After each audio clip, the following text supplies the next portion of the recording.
And that's The Angle. Joining us now, Alan Dershowitz, an emeritus professor at Harvard Law School, and in Washington, attorney Scott Bolden. Professor Dershowitz, let's start with you. This has been a wild day. The information that has come out just on Mr. Strzok, he was at Hillary's questioning, he was at Flynn's questioning, and now we find out that he actually had a number now of anti-Trump tweets, texts, that he sent out during the presidential debates. Michael Horowitz, the Inspector General at the Justice Department, should he release the text of those messages that apparently caused so much consternation? He was relieved of his duties. Yes, I think he should. And I think that Strzok should have recused himself from the very beginning. And I think that Mueller was right to take him off the case. What I'm concerned about in your monologue is you're doing to Hillary Clinton exactly what the Democrats are trying to do to Donald Trump. You're trying to criminalize political differences. Look, I don't think Hillary Clinton committed any crimes. I think she was extremely careless. I think that was a decision that ultimately was made by Comey, not by one of his deputies. Maybe the deputy suggested it. But I think we have to stop criminalizing political differences on both sides. Hillary Clinton shouldn't be locked up. Donald Trump shouldn't be prosecuted for any crimes. If you don't like what they did, don't vote for them. No, I get that point, Professor, but and Scott, we'll get you in just a moment. Here's the problem is that we have people in our military who are prosecuted for mishandling classified information fairly regularly. Civil servants who are prosecuted for mishandling classified information. To the regular person watching Fox right now, they say, okay, why is the Clinton dynamic always special? Why do they get special treatment here? I don't think anybody in a position that Hillary Clinton is in has ever been prosecuted for anything like this. And that's what was said by Comey.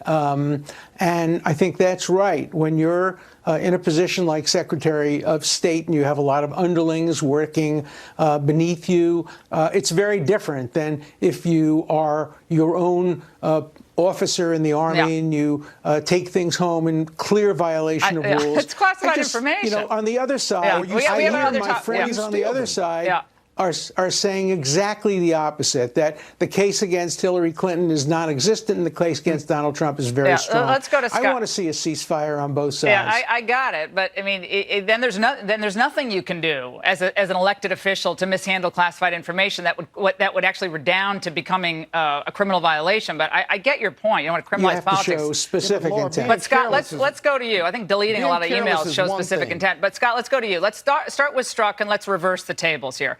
Let's say in the Hillary Clinton email investigation, we find out that one of the main investigators was actually someone who was sending out texts to pals at the Justice Department that were anti-Hillary texts.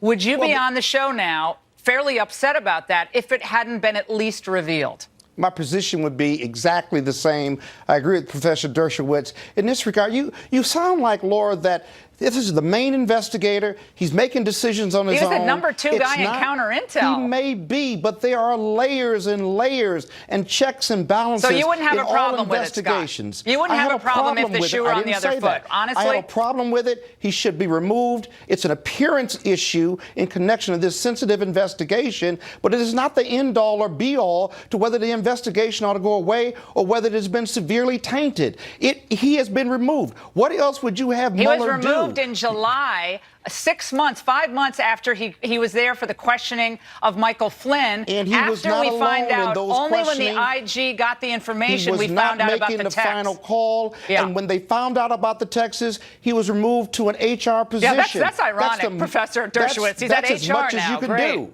That's okay. He's not alone. He should have recused himself, and I think he should be severely punished for not recusing himself on his own. He knew that he had a bias. He knew about these emails. The He should have Democrats would recused be, himself Alan, immediately. the Democrats would be going bananas if the shoe were on the other foot. I'm sorry, they'd be going crazy agree about with you. this, and I really But think Laura, they I would don't have. disagree And with it's not you, right but I on don't either think it side, taints the Scott. whole It's not right. All right, investigation. let's move on to obstruction. Professor Dershowitz, your old pal Jonathan Turley was on Special Report earlier tonight saying this. Let's watch.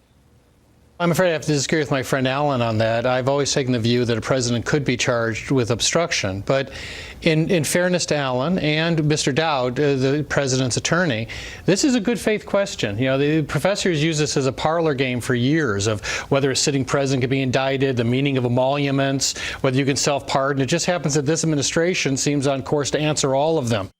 Professor Dershowitz, back to this question about obstruction.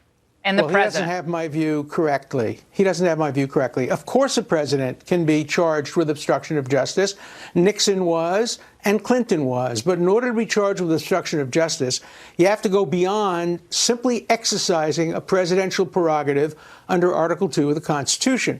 If you bribe or take a bribe, if you destroy evidence, if you do what Nixon did, which is pay hush money or tell your subordinates to lie, of course you can be charged with obstruction of justice. But you cannot be and should not be charged with obstruction of justice if you merely pardon people, you merely fire people, even if the prosecution believes your intentions are not good. That's what George H.W. Bush did. He pardoned Caspar Weinberger and 5 other people. The special prosecutor said the intent was to stop the investigation of Iran-Contra. It succeeded, and nobody suggested that President Bush let's unpack that for a second. I'm glad that Professor Dershowitz has said that you can be prosecuted, because that's what the impeachment process in the Constitution talks about. But if the president has corruptible intent, if he fired Comey and he asked him to lay off Flynn to protect himself, or to do anything that was corruptible intent so that he would not be prosecuted or impeached, then he certainly can be gone after and prosecuted, be it at the state level, be it the political prosecution of the House of Representatives, and then afterwards he can certainly be prosecuted. But listen, there are a lot of these concepts and precepts that need to be tested in the courts. There's a great disagreement about it, but no one is above the law. And if he took out a gun and murdered somebody or raped or stole from someone, I must tell you, but it's not that far-fetched in the sense that... Not that far-fetched. President murdering and raping someone isn't far-fetched. What are you talking about? Let's be clear. What are you talking about, Scott? You lost me on that one. Professor, wrap it up. He can't be prosecuted for obstruction of justice. I have never said that a president can't be charged with obstruction of justice. This is a distinction that Professor Dershowitz wants to make. Go ahead. I have never said a president can't be charged with obstruction. He's not above the law, but he can't be charged with obstruction merely for exercising his constitutional prerogatives. That's an important distinction. No president in history has ever been charged for any crime or anything because he exercised his constitutional prerogative. They impeached President Johnson for doing that, and the Supreme Court ultimately ruled that that was absolutely wrong. The president had the authority to fire the Secretary of the Army. All right, we got to go. He was impeached for that and wrongly impeached. All right, Scott, we'll have you back. We'll have you back. Both of you have made great points tonight. I really appreciate it. Thank you very much, Alan and Scott. And coming back, my message to a so-called female comedian who trashed